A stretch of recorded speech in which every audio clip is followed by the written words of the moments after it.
Welcome to the How Did You Get Here podcast, where we talk to inspirational people about their journey through life. Today we are absolutely over the moon to have Geoff Cousins, who is the ex-managing director of Jaguar, the UK's luxury car manufacturer. Geoff, hello, welcome. How are you? Yeah, I'm very well, thank you. Great, yeah, great really to nice have you to here. see you. Yeah.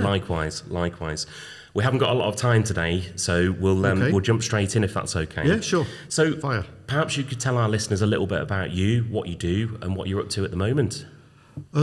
Okay, that's an interesting start. It's normally a life story in 5 minutes, but I've been in the automotive world my whole life, effectively. And at this point in time, I'm chairman of an automotive quality management group within automotive and aerospace, and a bit of defence as well. So we work with major companies and supply chains to help improve their quality. I'm also chairman of the Leukaemia charity based in Birmingham, and part of my role there as chairman is to help scale it up to a national charity, and it's all around accelerated drug trials. So it's a good thing to do, good thing for me to give back, and it's a good thing for... I had non-Hodgkin's lymphoma in 2005, and touch wood, I've been over it for a while. So you have empathy with something like that. So I'm still very busy, but I'm in a good place in that I can choose who I want to work with and what I work on. Fantastic. Well, we're honoured to have you here in that case. No, so, Cure Leukaemia, a fantastic charity. Hopefully we'll touch on that a little later. So perhaps you could tell us a little bit about your early career. So how did it all start? You left school, left education. What did it look like for you then? Yeah, it's interesting. I've been asked by a number of universities to talk about my career, but after the first 5 minutes, you can see their face changes. I think, I wish we hadn't asked him, because I absolutely had no career aspirations whatsoever. My first job was in a steelworks, Clemon Steelworks in Newport, where I'm from. And then I went to Warwick University, did my degree, economics, Warwick University, back to Newport. And then, frankly, it sounds a bit bizarre, but my girlfriend at the time was still at Warwick University, so I thought I'd get a job around Coventry area. And I joined Peugeot at the time, with them 2 or 3 years, and then joined Jaguar. And I was at Jaguar Landrover for 28 years. Wow, long time. After a long time, yeah, left around 2013. So, yeah, a long time. So I went into finance, because that's what you do with an economics degree, I suppose.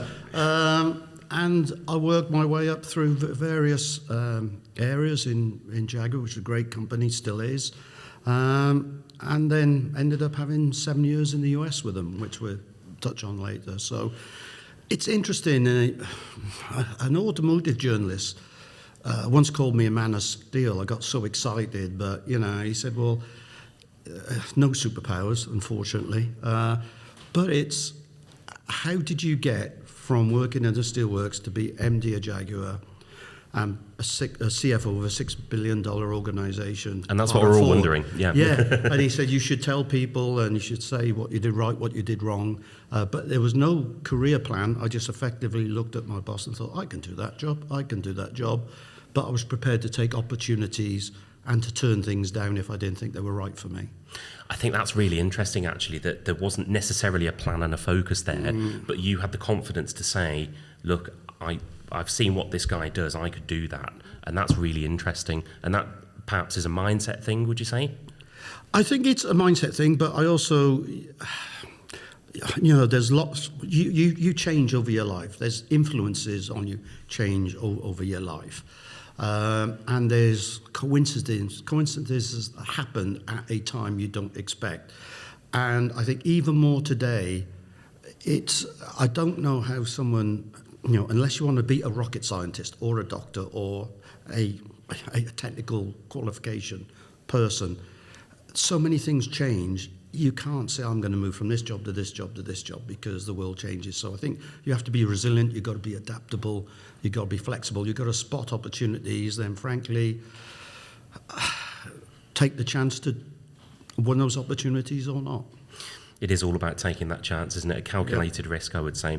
So perhaps we could talk about your time at Jaguar Landrover. That Sure. really interests us. Yeah. And perhaps you could just talk us through that a little bit. Yeah, okay. So my first job was, say, in finance, in actually the Castle Bromwich plant. So I was in manufacturing finance, which is great grounding. For me, it was almost like being down the rugby club every day. It was a bit rough. It was a bit robust in those days, a bit tough. And I was in manufacturing finance for 4 or 5 years. Thoroughly enjoyed it. At that time, I was playing rugby, but I was injured, so I decided to do my accountancy qualification. I had time to do it, and I was told that to become a senior manager in finance in Jaguar, you needed to get a qualification, which is fine, which I did, part-time. And it went well, and I eventually become the finance controller for all the Jaguar sites. The thing was, for me, manufacturing is incredibly important, but it's all about efficiency. Everything is measured within an inch of its life. How many gloves you use today. Everything is measured. Very important because it's efficiency, it's costs. But then I got a chance to go into the commercial world.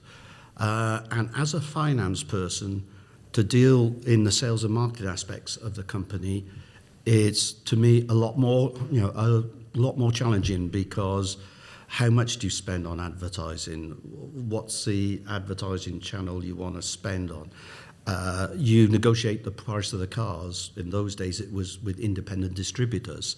That's a negotiation. So there's a lot more grey areas, because it was as much qualitative as quantitative.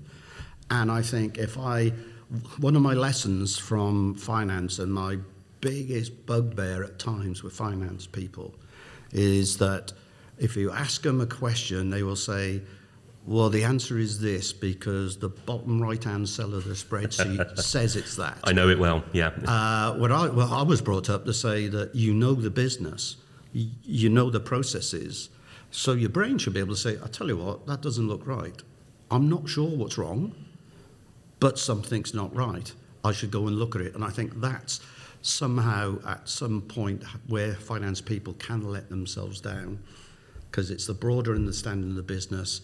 It's not just a bunch of processes and a spreadsheet. So I went from life at Castle Bromwich and Browns Lane to travelling to Japan 15 times in 4 years for 2 weeks at a time. Wow. Because we had a joint venture that was losing money, helped set up the sales companies in Europe, did profit negotiations within the Middle East. So all of a sudden, it was a challenge to me in that you had to negotiate, there was grey areas, and there had to be a qualitative side of your brain, because you didn't have 100% information.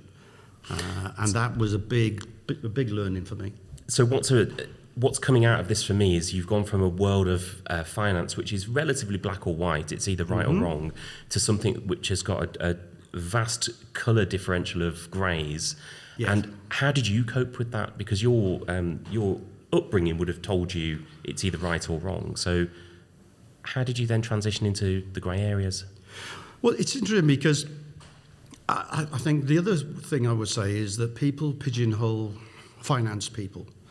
And I remember someone saying, I'm going to move into sales marketing sometime. Well, you're finance. Well, you'll have to do this sort of job for 12 months before you can learn sales marketing. And you say, well, it's not like you changed a chip in my brain. If I got common business sense and I got the ability to form a relationship with a person or a company, maintain that, negotiate and get a deal, then I don't see what you're talking about. Finance people get pigeonholed on the base of accounting and audit and governance. But there's a lot more to me of finance that, again, is around the commercial world, is around growth. How do you grow in a sustainable, profitable way? Some finance people say, well, the answer's no to this and this spend. But there's a different way that says, let's have 10 or 12 things we've got to do for this company. Which are the top priorities? That's where we put the money. And I had a group of finance people that the sales marketing people would come to, They say, I want to do this, this, and this. And my finance managers will say, that won't work. It won't get approved because of this and this. So why don't we work together? What are you really trying to get to? And we'll help you get to it. So I was more around that commercial side. I could do double entry bookkeeping, but that wasn't me. So there's a big difference. There's a big difference between the commercial finance and accounting, and people, quite wrongly in my opinion, pigeonhole finance people as accounting. I think it's dangerous as well, isn't it? Because we know better than anyone that it's about somebody's inbuilt skills and their abilities, and the fact that you have to use that to the best of somebody's personal ability. Yeah. So that's really important. Just touching on a point that you mentioned about negotiation. So that seems to have been a skill that you acquired. How did you find the first few negotiations? Oh, it was tough, and you're not going to win everything, and you shouldn't need to win everything, and you know what your bottom line is and what you're trying to say. I always remember one of the first ones we had independent distributors in Europe, so we were going to France to discuss the pricing of the vehicle that was being launched, and the guy in France was a very powerful businessman in France. So again, this is quite a while ago, so he kept us talking for 7 hours, blew cigars, smoke in their face, and say, what time's your plane? Don't worry, I'm staying overnight. Oh, well, I need to charge you this for the new cars. Oh, you put my family on the streets. So, really? We're on the Champs-Élysées and this is your third home, really? Yeah. I'll give you this. Oh, if I go back with that, I'll be sacked. I can't do that. And that doesn't make any sense. You learn, you kind of get your hard point of what you could have come back with. Mm-hmm. But then there is always the amount that you learn. But you also learn about people.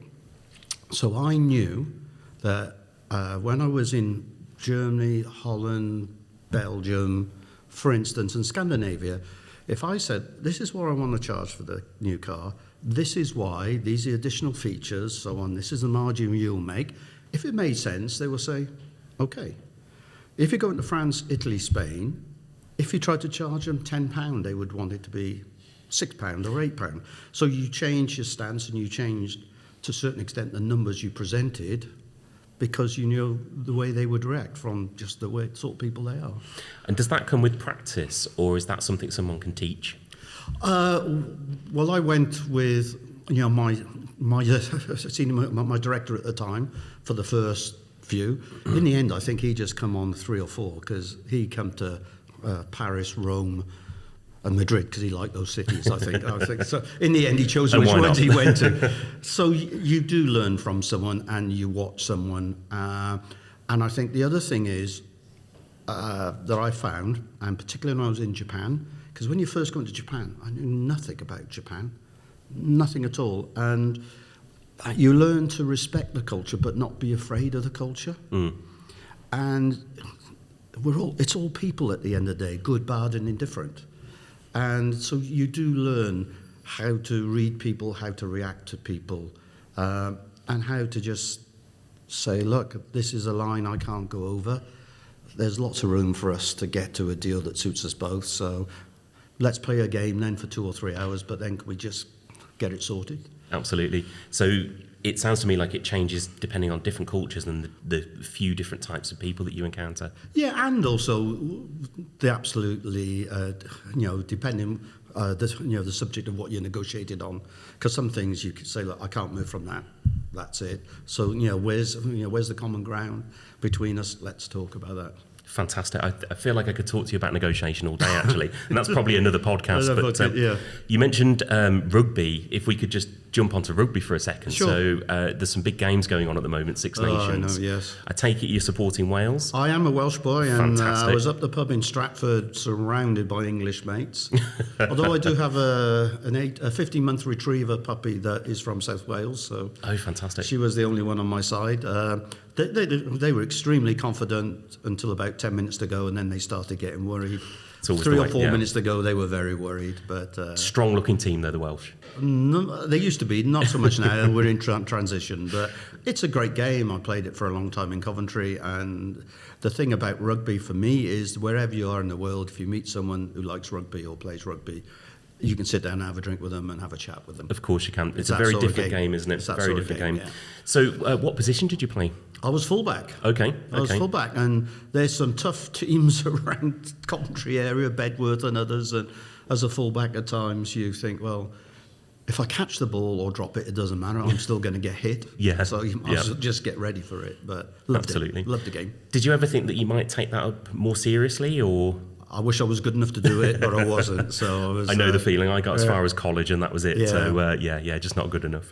Okay, well, perhaps we can talk about a little bit about your career as a whole. Actually, so clearly has taken a lot of motivation to get to where you are. Yeah. So perhaps we could talk about where your inspiration and motivation comes from. Is there a deep-rooted place, or?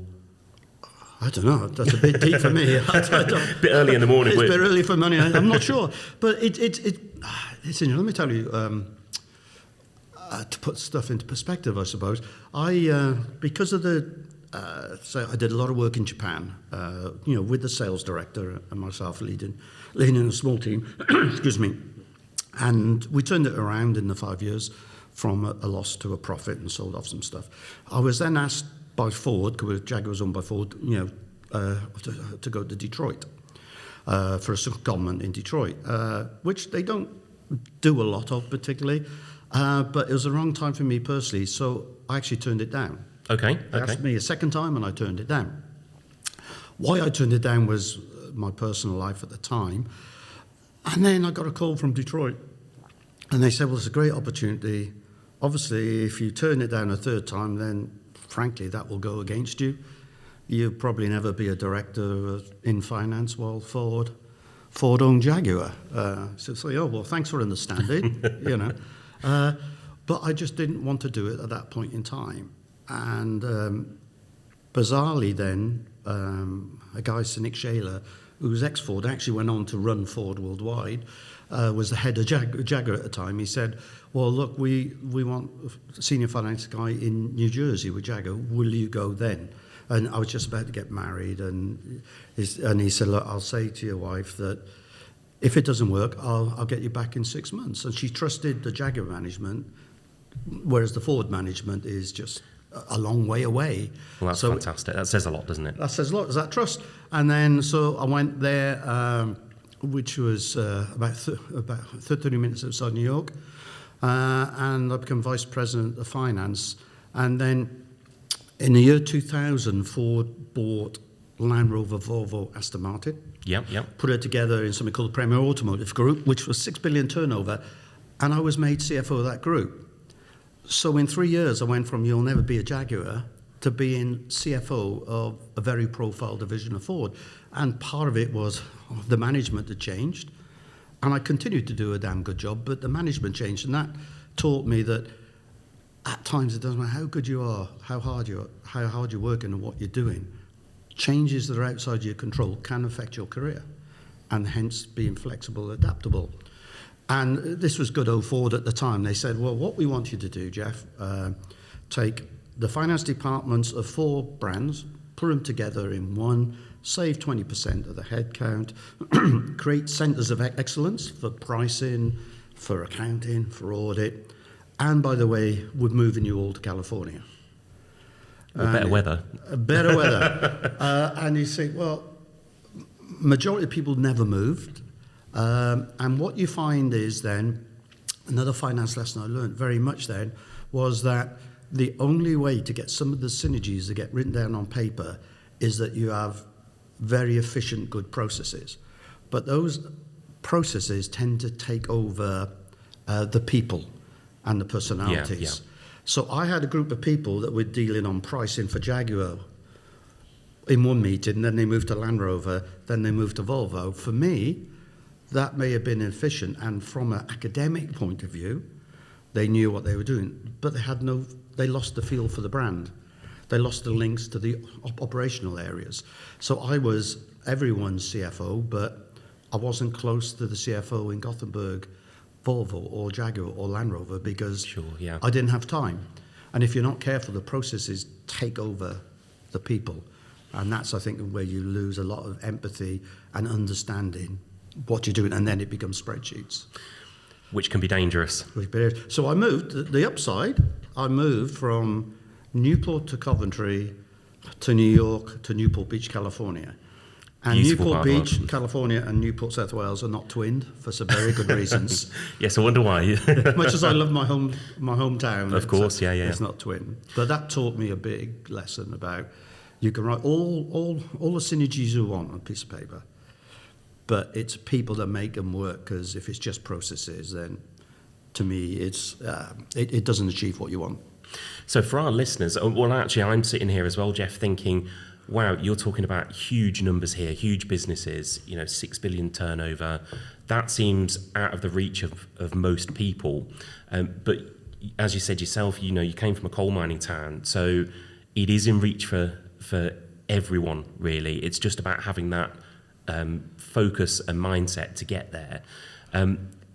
How would you say that people that are starting their career would be best suited, and what should they be learning at this point to set themselves up well for the future? It's a changing landscape, as you say, but what skills can they onboard at the moment?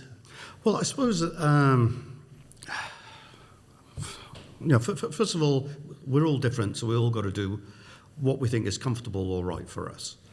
That's very easy to say, very difficult to do. Absolutely, particularly as you start your career, you get people that say you got to do this, this, and this.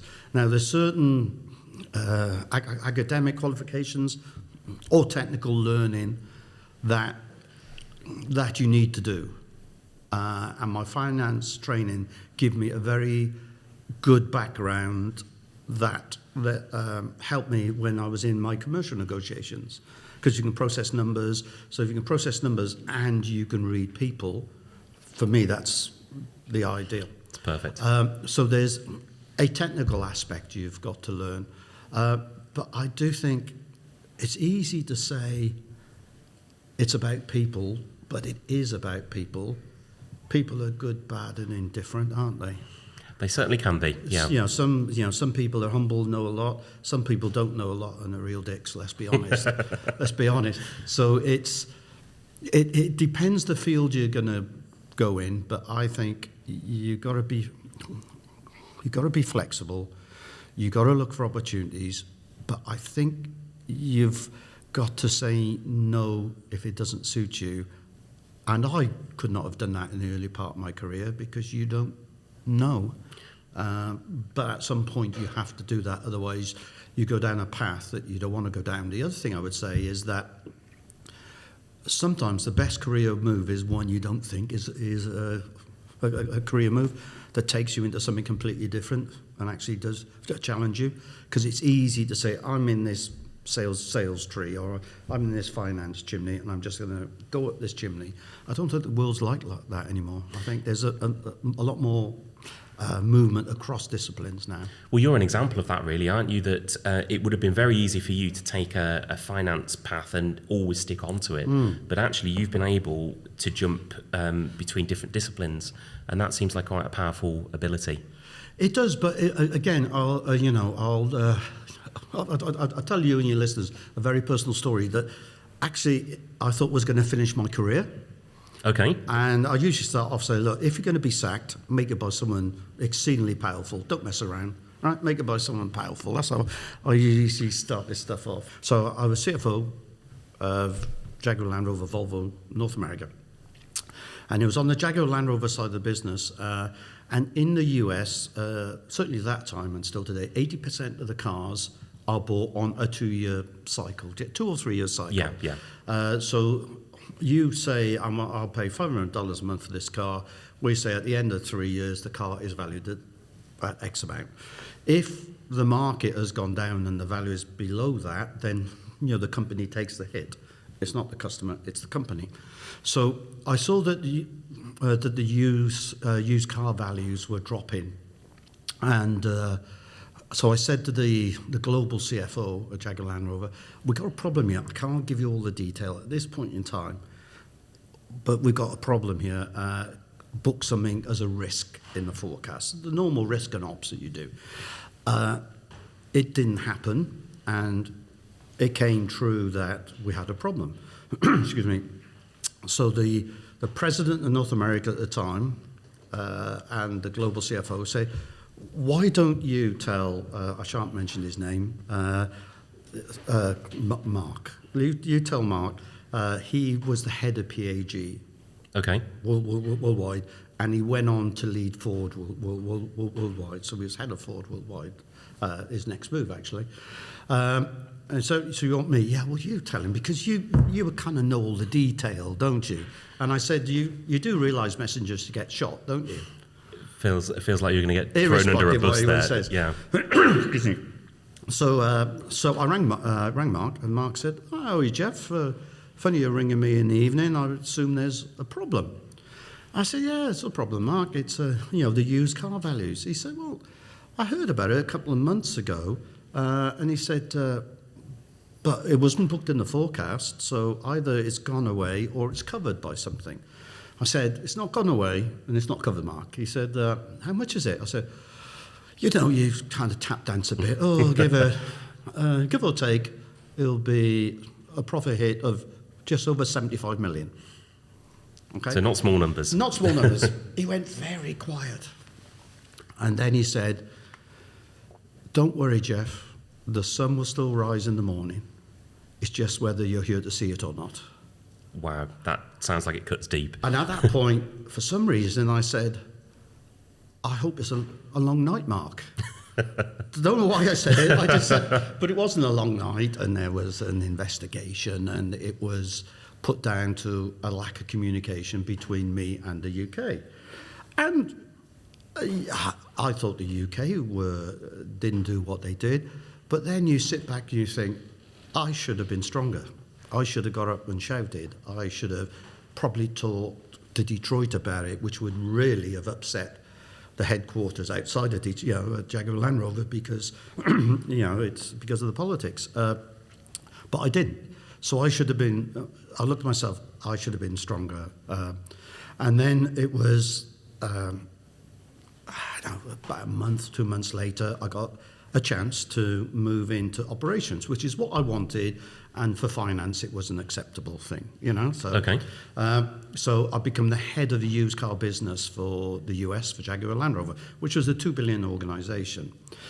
And the interesting thing then is that after my boss then come to me and said, "Oh, by the way, Mark is coming down with his entourage from Detroit for you to present to him how we improve the used car values. Because we've had the loss, how do we improve the used car values?" So I said, "Great." So he's almost sacked me once. So now I have to tell him everything we need to do is what we're not doing.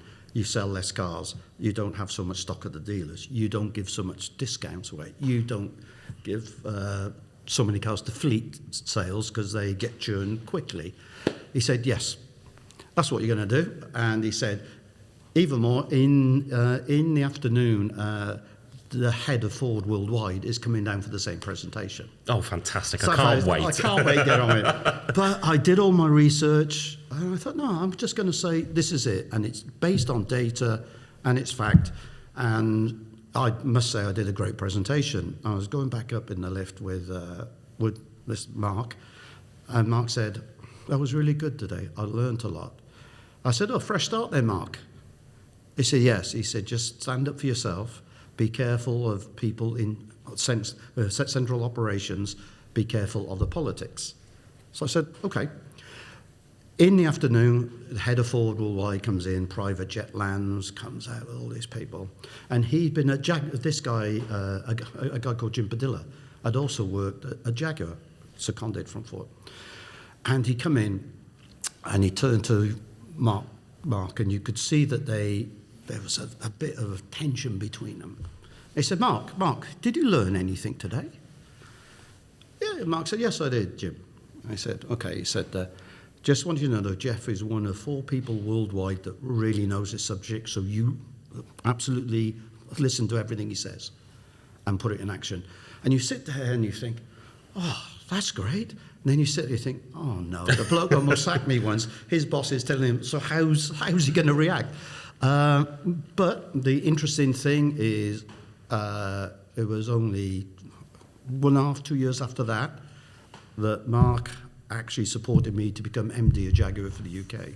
Fantastic. So there's something there about about the knockbacks and being firm in what you are and who you are, and a bit about resilience, and a bit about luck and support. And what I hadn't realised, and it was Nick Shaler then, who became head of Ford, told me there was a lot of support for you in the system because of what you'd done in the past and because how you dealt with people.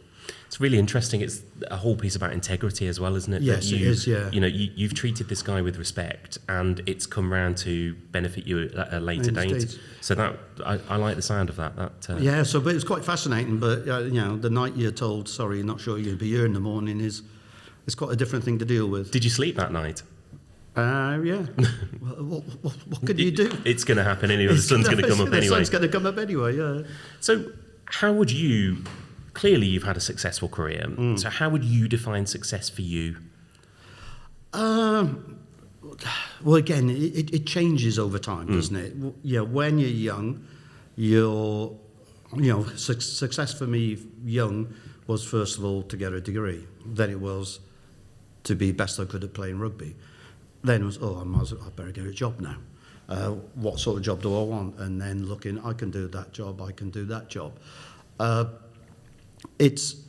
But the world's changing. I think now it is more of a balance, more of a work-life balance now that everyone says. Easy to say, difficult to do. Absolutely, especially in manufacturing. And you're going to find in 2 or 3 years' time how much of all the talk about work-life balance, when the pressure's on for companies, for the country with GDP, does it, over the next 5 years, does it inch back? It'll never be what it was 5-10 years ago, which is probably right. But then again, I think there's a lot of business people I know who worry that their people won't work as hard as they think they should work. And I think there's going to be that thing between what people think is hard work, individuals, and what their management think is hard work. So I'll probably not answer your question at all. For me, at the moment, it's interesting. When I left Jaguar Landrover, a guy that was the CEO of Harvey Nash, the big headhunters, come to see me. He said, "What is it you really want, Geoff?" And I said, "I want to prove myself as Geoff Cousins, not Geoff Cousins of Jaguar." I led a big turnaround in Jaguar UK. Excuse me. How much was me and my team, and how much was the brand? And of course, being the head of a head of recruitment company, he said, "Well, that's daft. You're a success. You've never been MD at Jaguar."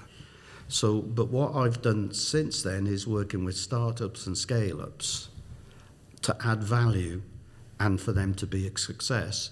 But it's got to be with people I like and respect, and a business proposition that I think will work, because I still have my credibility that I've built up over the years. Of course, yeah. Does that make sense? So, to this guy, it didn't make any sense at all, but to me, it was proving myself in a smaller arena than a big brand. So it sounds to me like you like to challenge yourself, and you like to put yourself outside of your comfort zone and do things that you're not always all that experienced in. Is that a fair assessment? Yeah, that's true, but I suppose I'm a strange... I remember my father ringing my professor at university and saying, "Geoff's not doing enough work, not enough work." And the professor said, "He's smart, he just does enough work to get by." So it's like, I can have this thing, I'll be honest, I can. If I've got 4 weeks to do something, I can drift. If I've got 24 hours to do something, I'm absolutely brilliant. So it's sometimes putting, and that's very honest, sometimes putting that pressure on you to really push through and succeed. Couldn't agree more. I like a bit of pressure on me as well. I think it just gets the best results out of a certain personality type, doesn't it? So, absolutely. So perhaps we could talk about successful habits, and what are the things you do daily, weekly, monthly, and further out to ensure success Because it's not just guessing. There's an intent there. You've got a method and intent. That actually makes it sound like it's a formula, which it's not. It's. I think. Let me talk about tools. Can I frame it in a slightly different way? Sure. Yeah. So, I've learned that in large companies, not all, actually in all companies, but as you lead a bigger company, it's defined more. So, to be a good leader in a company of whatever size and of people, then of course you can go on to any course, any textbook, and say, you have to have a vision. Your people got to buy in the vision. You got to communicate the vision. You got to have integrity. You got to walk the talk. You've should focus on results. You can do all that, but what I've absolutely learned in my time is, what I class as some streetwise skills that you have to have, in my opinion, if you're going to be the best you can be. And if the best you can be is by, I've reached this director level, I've reached this. And that's what I discovered over the past. I think the first thing is you need to be politically astute. Mm-hmm. And I'm not saying externally, although at a certain level you need to do that. But you've got to be politically astute internally. For instance, if there's a row in your company or a debate between sales and finance, who generally wins? Or between engineering and finance, who generally wins? If a CEO asks for people's opinions, he'll ask a board or he'll ask a management team. But you'll be able to spot one or two that he listens to more. Of course, yeah. Or more influence. Also, when I was MD at Jaguar, you have so many metrics you measured on. So many. But which ones does the CEO ask you about most of the time? It's usually sales. Of course, yes. Yeah. They say you've got to be profitable as well, but it's usually sales. So I think to be politically astute, if you're politically astute, it helps you and the team because you need to sell your strategy, you need to sell what your people are doing and why. That makes sense, yeah. And behind that is you need to manage perception. I was naive. I thought, I'm doing a good job, so I'm doing a good job. And at the time, we're doing a lot of with sports people around Jaguar to improve the brand. So I did a deal with Team Sky with David Brailsford, England cricket deal. And before the Olympics, we had Jess Ennis, Chris Hoy in cars. And people were in the organisation say, stars in cars, that's easy. But it wasn't that because they worked really hard for us. And I should have managed that perception better. And the third one is, as we go back to the art of negotiation. And it's finding the common ground. You have your hard points, you know their hard points, and in between. So for me, if you're going to lead, you need those three things on top of the things you learn and the way you act. And the last thing I would say is that for all the will in the world, you have to say to your people, I'm driving this bus. This is the way the bus is going. You've got a very important job on this bus, but if you don't feel it's the right bus for you, then let me know. I'll slow down and I'll let you off this bus, and I'm sure there'll be another bus coming along pick you up. Sometimes you've got to take the hard decisions. Absolutely. So I'm not sure that answers your question at all. No, it does actually. But for me, that is, I am now the sum of what I've learned and experienced over time. And therefore, I wish I'd had a mentor when I was MD of Jaguar. I wish I'd had a mentor because I probably would have done better, made less mistakes if I'd had a mentor. So I've seen you talk a few times, Geoff, and every time I've seen you talk, you mention mentorship and how important you think that is. So perhaps we could touch on that for a second, if that's okay. So do you think that people should have a mentor at all levels, or do you think there's a point where it becomes useful? That's a difficult question, and I suppose it depends on your definition of a mentor. Because as you're young and you're growing up and you experience stuff, you tend to be in your group, don't you? You will listen to one or two people in your group, or you'll listen to a manager that you get on better with. And Sure. it's interesting, one of the first bit of advice I got from a director was, be very careful of employing extremely intelligent, stupid people. I know a few of those. You need people that get stuff done. Yes. And we're all attracted to different types of people and different personalities. I think a mentor is good at all levels, but it doesn't need to be an official mentor when you're with a group of similar-minded people and you're working. And you'll work out who above you can give you advice. Some will be better than us. But I think as you go higher, and certainly if you become a director, then it is useful just to bounce ideas off, for someone to say, look, you're good, but you're not that good. Do you know what I mean? Absolutely. Have a think of it this way and this way. It's not a soft touch to be a mentor or to use a mentor. But it's got to, again, it's like everything else, it's got to be the right mix of personalities to make it work. Absolutely. So perhaps we could just talk about challenges for a second. So Sure. Has there ever, I know we talked about a time when a very important person at Ford, you came very close to not seeing that morning. Yeah. But have there been any challenges where you've personally thought about saying, no, do you know what, I'm out now, that I've had enough? And if there were, how did you overcome that? What was the mindset that you had to take to make that? That's an interesting one. I suppose there's, again, sorry to mess you about with your questions, but there's a slightly different way to answer. Politically astute, Geoff. Politically astute. One of the biggest challenges I had was I was within 2 months of leaving the US to come back to the UK, and I was diagnosed with cancer, with non-Hodgkin's lymphoma. And I came back, and it was a challenge that you go into a new job, and you've been away 7 years in the US. A lot of people change, but now I had to deal with cancer as well. Yeah.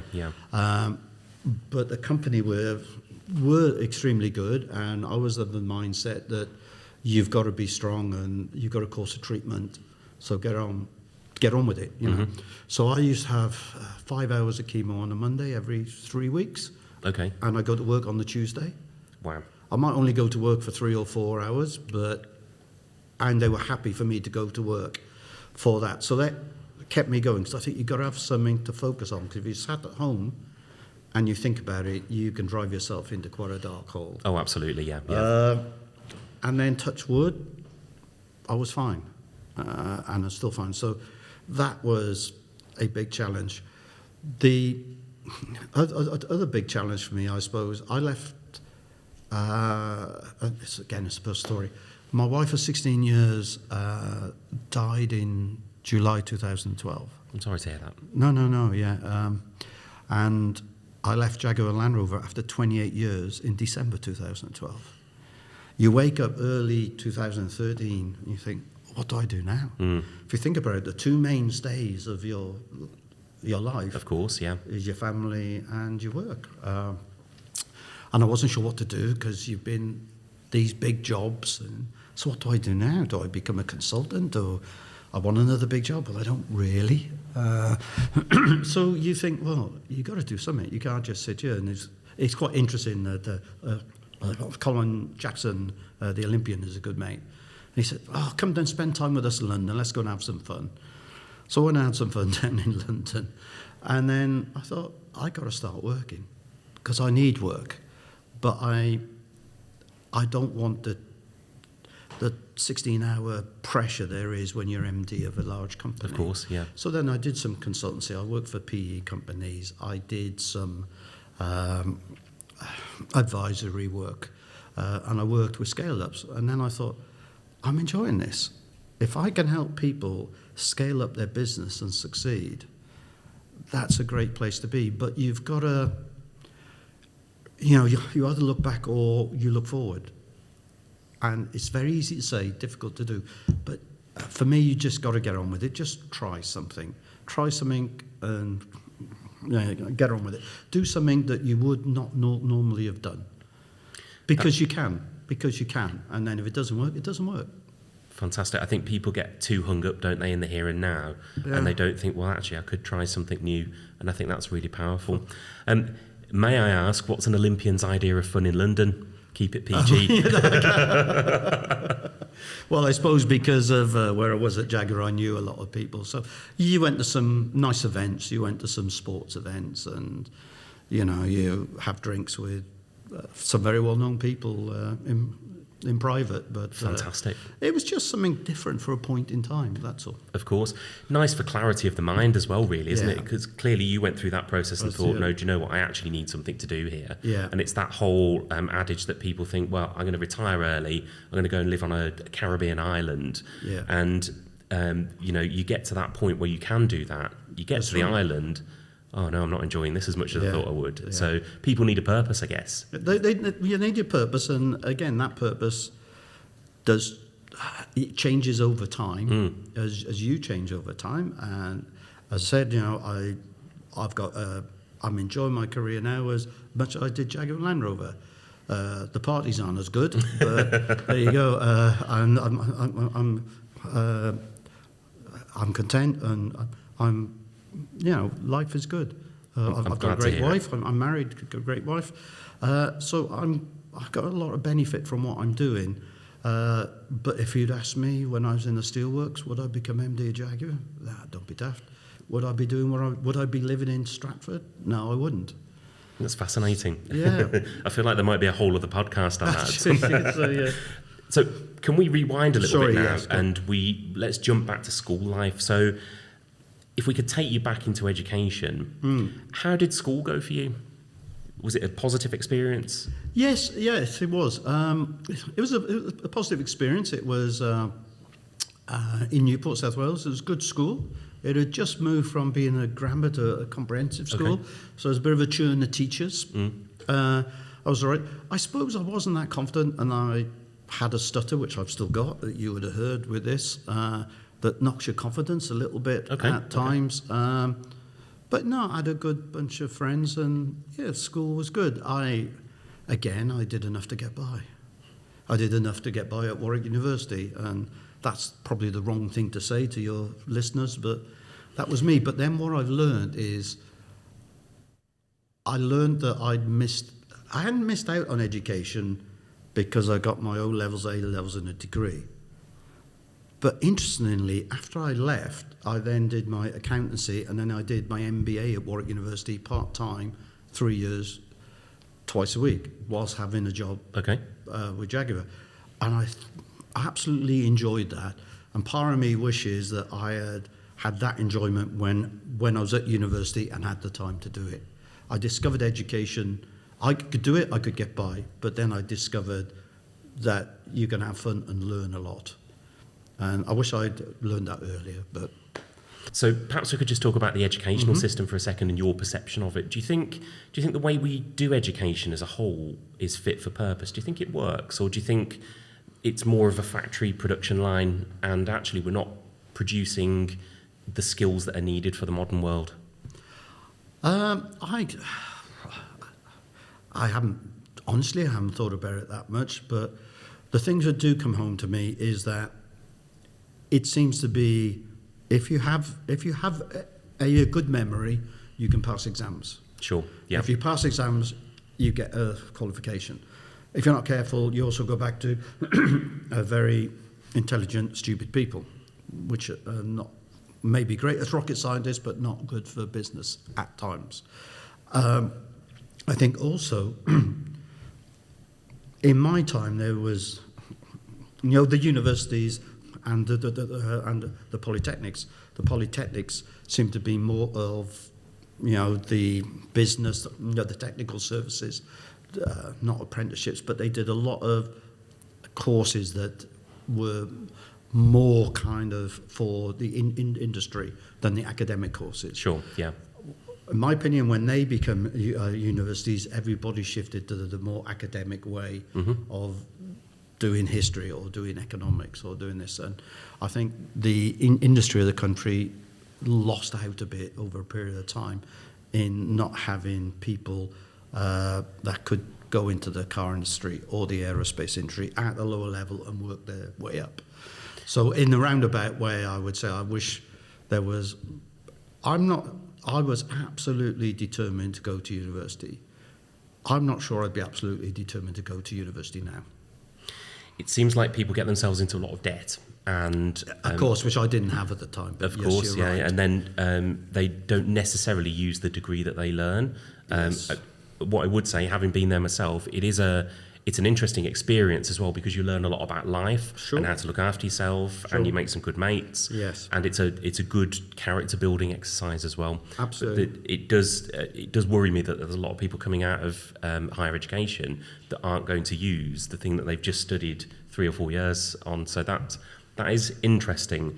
But it's interesting that you touch on vocational routes as well to prepare Yes. people for industry and almost the real world job ready stuff. Yeah, and I think we're going to need more on that because, now we're more standalone out of Brexit. From what you see from the microchip shortage in the automotive industry, what you see from that we're going to have huge capacity to make batteries for electric cars. Sure, yeah. Then you see the unfortunate situation in Ukraine where there's 30 manufacturing sites that are there because it was, a cheaper Of course, labour. yeah. Everyone's, you come around and think, well, why did we let all our manufacturing industry go? Because strategically, you're at a disadvantage now.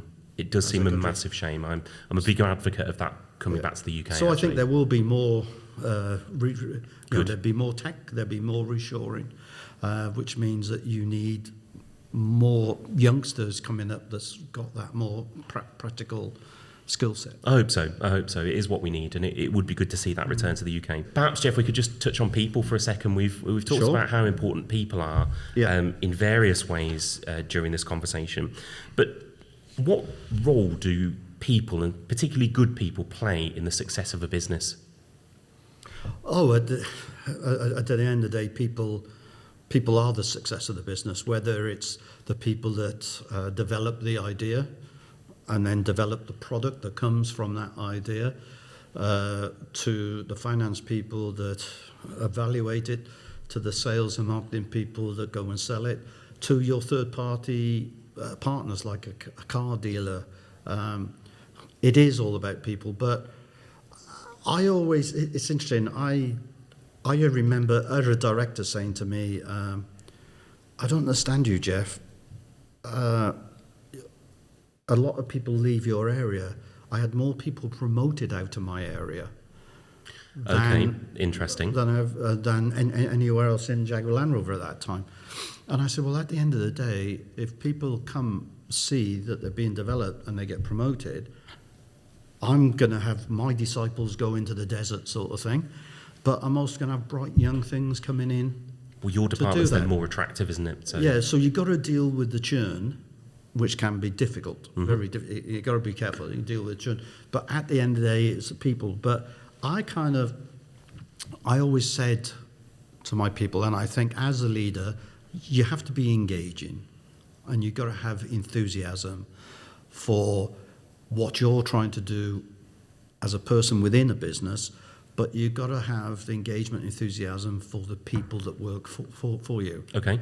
And let's be honest, some of them you won't like, but if they do a good job, they do a good job. That's what matters, really, isn't it? And that's what matters. And that's a difficult thing for people to do, because if you're not careful, you do gravitate to people who are similar to you or you think you get on well with. I guess the problem with picking people that are similar to you is you're going to hear yes a lot more than you probably should. Yes.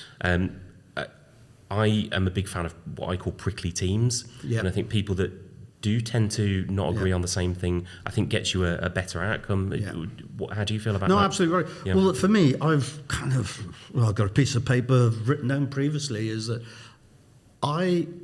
ideally, I would want people who work for me to think like a business owner. Absolutely, yeah. So they think they have a stake in the success, whether it's of your department or your company. To drive that business to success, you have to challenge the status quo at times. You've got to challenge the leadership at times. That's difficult for your people, but that's also difficult for you. It can be uncomfortable, absolutely. Very uncomfortable, but if you're going to do it, you got to do it. You can't mess around. You got to do it. So, but they've got to do it in a way that is not just emotion. There's facts. It's credible. So I think if you think like a business owner, you challenge the status quo, but you're enthusiastic and credible. You're results driven. You've got to have your whole work-life balance, everything else. But at the end of the day, if you don't get the results, the rest won't matter. Absolutely. Time. And the one thing that I found that is absolutely key is decisiveness and speed. Okay. Now, there's a balance between rushing to make a mistake and procrastinating and think, oh, we've got to check it out. Well, you're not going to get 100% perfect information, are you? So you either do it or you don't do it. But if you do it, you got to have a plan B, an idea. If it doesn't work, how do you change course and do that? So that means some of your people will not be able to work like that, and then you've got to take the hard decisions. So when you're looking at people, then how do you go about picking the right people? Yes, academia is one, CVs are one thing, but someone sitting in front of you, what are you judging? What are you looking for at that point? I don't know. That's very difficult, isn't it? I judge. Of course, they got to have. Let's be honest. We can all write down, the best CV in the world, and the person across the desk will never know if it's right or wrong. Absolutely, yeah. Well, they know it's right or wrong, but they won't know the depth of which you've done something that you say you've done something. And I don't personally like some of the fads that were, are you a lion or you're a mouse or this or that sort of thing, I judge the people by the way they react. The way they react in how I talk to them. Okay.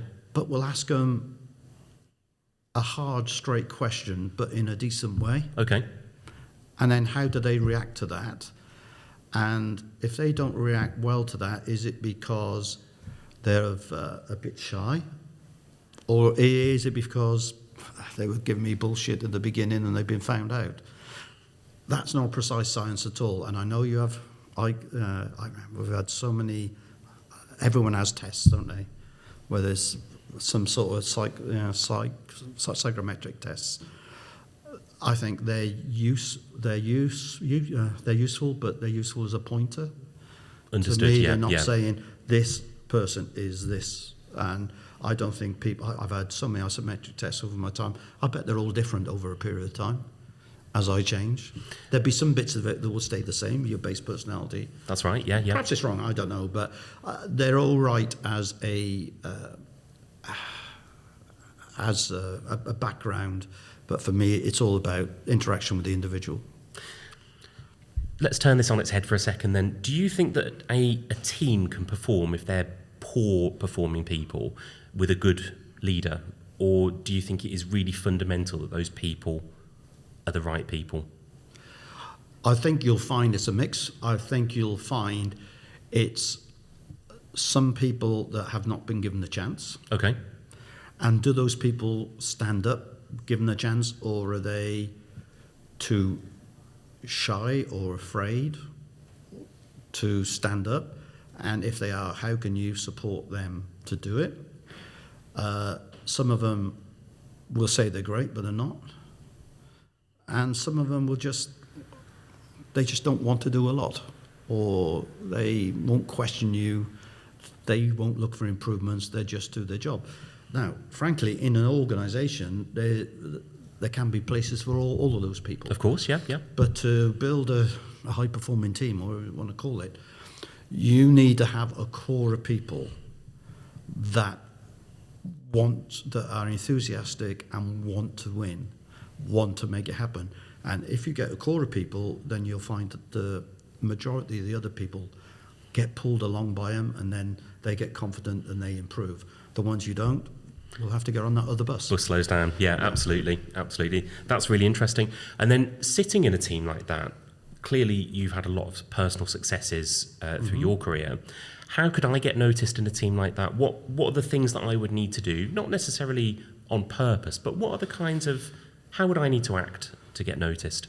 Well, again, I think is acting with interest and in enthusiasm, and actually, whatever the discussion is, whether it's a discussion on the future strategy, or if you've got a product issue now, or you're talking pricing, if you've got an idea, put your idea forward. Okay. Just put your idea forward. I think about this, and then a good a good leader will not shoot down anyone that has a dumb idea, because a dumb idea can eventually, after discussion, become the best idea in the world. It's just been taken and changed and morphed and added something else into it. Then it's a different idea, but it came from, the dumb questions are always the hardest, aren't they? Absolutely. Don't be afraid of asking a dumb question. Well, and this is it, and a lot of people are. So that's an interesting point. So looking back on everything you've done, is there anything specifically you would do differently about your career path, or are you pretty content with it? No, of course I'm content with it. There's things I wish I'd done better. Okay. But that's not, I can't point to anything specific. Perhaps, the long night, I could have dealt with that better that, but that's part of learning.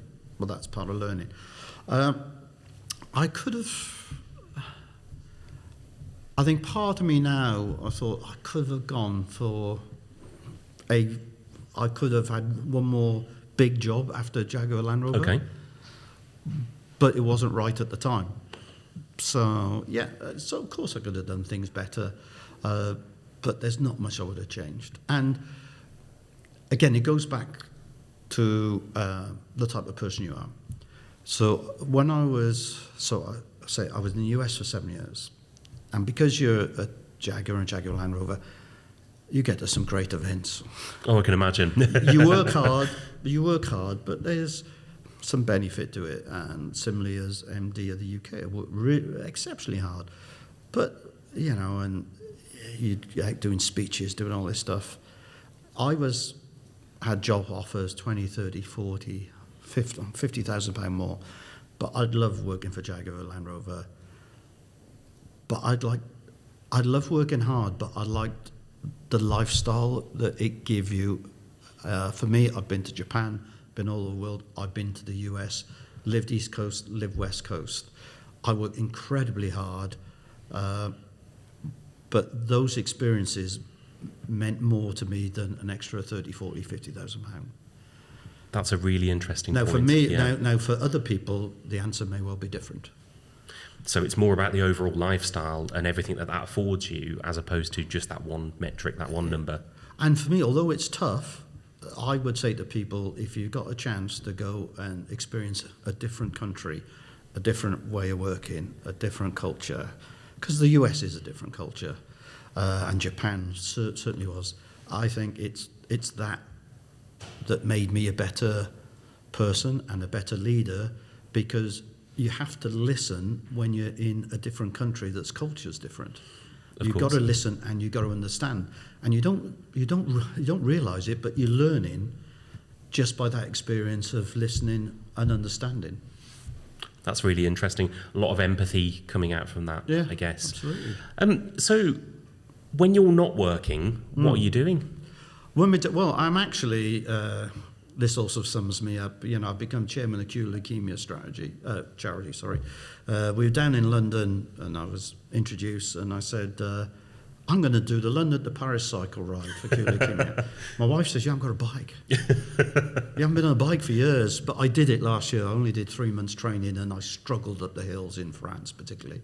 So I'm doing it again in June. There's going to be 150 of us cycling the 300 miles from Greenwich to Paris. So I'm busy training for cycling at the moment, and I love watching rugby. And actually, taking our retriever dog for a walk, because you can do a lot of thinking when you're walking a dog in the countryside, you know? Absolutely, absolutely. So if people want to sponsor you for that bike ride, I guess we can put a link up on the podcast for you. I'll set up a Just Giving page. I haven't done it yet, but I will do. So if you guys I've have got 3 enjoyed... months. Yeah. How's the training going? I've been doing weights, personal trainer, and indoors. I've now got to venture out onto the road, so I've got 3 months. Fantastic. To go up and down some hills and do some long cycle rides. So the first one couldn't have been that bad then if you're coming back for a second go, or you're a sucker for punishment, one or the other. Well, that's interesting. You go back to personality. I'm either a sucker for punishment, but I want to do it better. Okay, sucker for punishment, I want to do it better, but I'm chairman of the charity, and the chairman, the CEO, and the head oncologist of the QE are doing it because we think we should. Absolutely, and it goes back to that other point that we were talking about, doesn't it? That you need to set that example and be shown to be enthusiastic about it. So, quick question about social media, if that's okay. Are you a social media guy? Do you spend much time on there? Not really. I do a bit of LinkedIn. Of course, you do. Everyone does with business. I'm on Facebook, but I don't do a lot with Facebook.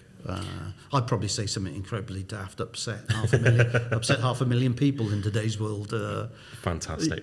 But no, I don't tend to so much. I think you can upset 500,000 people by saying anything these days. It certainly seems that way, doesn't it? Do you? So I guess I already know the answer to this one, but do you ever find yourself doom scrolling? And that's about absorbing the negativity on social platforms. No, I don't. Because I do spend time on them. Of course, I do. Everyone does. But I think there's, it's just where you think, your outlook on life. I still think, and it sounds crass, but it's not. I still think, all my experiences across the world, I've met a hugely more amount of good people than I have of bad people. And it's very easy to be a bad person when you're not talking to you face to face. Absolutely, 100%. So for me, I've met great people all over the world. So why actually would it be different now? Absolutely. I think the problem with modern day social media is that the entire world is now accessible to you, and there's no comeback on comments that are made. Back in our day, you say something to someone and you're at risk of being punched. It's that simple, isn't it? But people don't have that comeback or risk now, and they can hurt and offend people without ever having any repercussion to it, which seems crazy. And you used to see that in work. People a lot harder and stronger on email than when you're face to face in a negotiation. Absolutely. How do you feel about lines of communication? So we talk about email. We have at Oxbridge, we have a guide on how to talk to people. I know it sounds crazy, but email comes as the bottom option. So, and we're just open and honest. If you're going to send someone an email about something, make sure it's sarcastic as possible. And that sets the tone for, go and talk to someone, pick up the phone, get face to face with them, because you get so much more from it. Yeah.